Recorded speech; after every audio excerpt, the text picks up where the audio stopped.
Hey yo guys, welcome to the Dirty White Boys review of WWE No Mercy 2007. But before I begin, to all my Canadian viewers, happy Thanksgiving, and to all my American viewers, happy Columbus Day. Anyways, so No Mercy took place last night, and it was a tale of two shows, let's just say that. So anyway, this took place from Chicago, Illinois, can't remember the arena, but anyway. So the show started off with Mr. McMahon and William Regal coming down with the new WWE Champion to be unveiled. They had the belt under like a cover was on top of the belt, and I thought for sure we were going to get a new championship belt. I mean, someone on Skype, what you probably heard, C-Dude was watching this, and he was saying that because we couldn't get a stream going, so, you know, he said that, and I was like, yes, we're going to get a new belt. But it was eventually revealed to be the spinner belt, but it doesn't spin anymore. It just has the WWE logo in place there. So they announced that the new champ is Randy Orton. Orton starts cutting a promo saying that the only person for sure he's not defending the belt against is John Cena. Duh, thanks for that one, Orton. Anyway, Triple H comes out, gets inside Vince's head, and pretty much gets the title shot demanded to him. So Vince makes the title match with saying, "Son of a bitch! You're on, damn it!" And then we get the title match. So the opening show, a bit of a page out of ROH's book, but you know, not really. But anyways, the first match is the WWE Championship match between Triple H and Randy Orton, the champion at the time.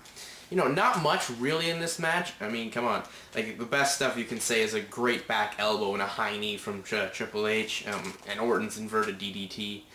Orton's DDT where he on the ropes and uses the elevation.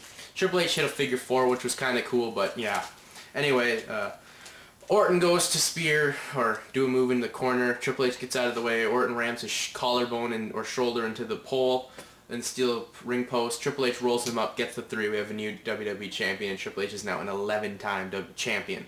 So I criticized it before for TNA. I gotta be completely fair with you. That was a good finish for a WWE championship match. I thought it was bullshit, especially since Triple H won the belt and he won it on a roll-up. So I was a little bit pissed off about that. So then we have like a 20-minute parade in the ring from Triple H.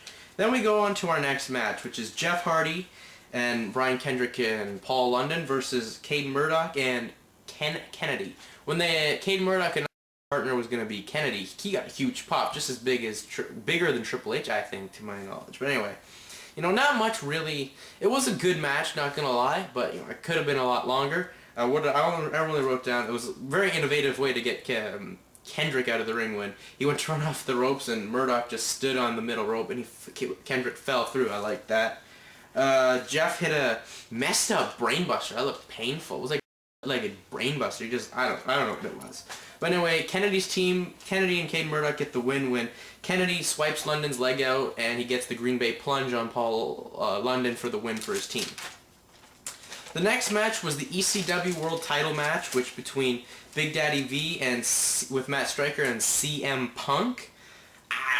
It was a horrible, horrible match, a dud, and I really don't like giving a dud match to CM Punk, but you gotta give a dud. That was atrocious. A 1-minute match, pretty much. Horrible, disgusting. I don't know what to say. And then after the match, after Striker gets the DQ for Punk to win by DQ, then Big Daddy V leads the beatdown and, you know, pretty much squashes Punk more. I mean, why couldn't he just make the match go on a little more and have that happen? Wow. And then we have things. Whose ingenious idea was it to put a pizza eating contest on the show? Are you out of your mind? People were paying to see good, high-quality wrestling. I mean, even if they know it's WWE, you're not going to get that, but they don't want to see a stupid pizza-eating contest. Good God. So Matt Hardy wins the pizza-eating contest, and then he throws up on MVP's white track set. Other than that was atrocious and horrible. I mean, before that, MVP did say some stuff funny, showing how Chicago was one of the 5 fattest cities because of their deep dish pizza. That was kind of funny. Then we had our second WWE Championship match of the night between Umaga versus Triple H. Umaga was in control for most of the match. I mean, you know, he hit a nice crescent kick, he reversed the pedigree into the Samoan drop, and he hits the sweet catatonic move that he's starting to do.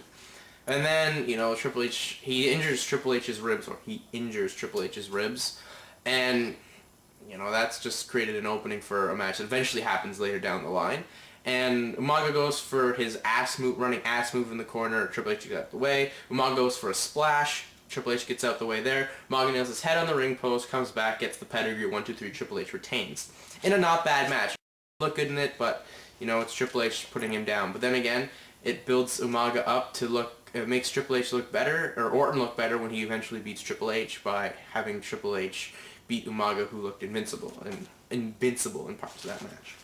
Then we had the Finley versus Rey Mysterio match, a match that was was pretty good. It was going great. I mean, I like when Finley got back in control. He used the ring apron and pulled Mysterio to get back in control, and I like how he threw Mysterio into the ring post by like just whipping him, like sliding him through there. I like that. And then we have a weird ending to this one. We have Mysterio dropping the dime on Finley. He falls off the ring apron, and then they call for the stretchers, and then they try and stretch him away. And then as they're almost outside the entrance, they almost get him out there, Finley pops up and attacks Mysterio, and then we have a no contest, no decision. I was lost for words. And at that point, the pay-per-view was at... I mean, the pay-per-view at this point is worse than Hard Justice. It was atrocious. I honestly considered turning it off, but I stuck strong. I stuck strong to see how it could happen. So anyways, the next match then was the WWE Women's Championship match between Beth Phoenix and Candice Michelle. It was a good match, gotta say. Candice, you know, this is one of her better matches. She was up against Beth Phoenix. I mean, Phoenix is real good. I'm happy that she gets the win in this one. You know, the match completely turned in her favor after she hit a backbreaker on Candice, and she won with the cradle suplex, which was nice. A nice move, and then she cut a nice promo saying that she's the perfect woman because she's half good-looking, half talent or strong or muscle, something along those lines. It's a good decision for WWE. They have a good women's champion now, and we have Candice not being champ, and Beth Phoenix, good champ. Anyways, Punjabi prison match, who cares really? I didn't really like this match. I mean, come on, most of your notes are Batista hits a spear and a spine buster. Yeah.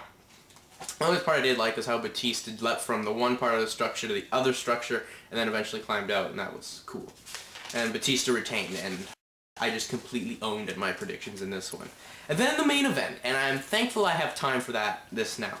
The last man standing match, Randy Orton in the rematch against Triple H for the WWE title. I mean, great match right off the start. Orton goes right for Triple H's ribs. Orton trips Triple H onto the steel ramp. That was kind of cool. Well, actually, it wasn't kind of cool. He uses a back suplex onto the guardrail. That was nasty right there, guys. I liked how Orton used the body scissors and then like took a cord and started choking out Triple H. That was pretty inventive.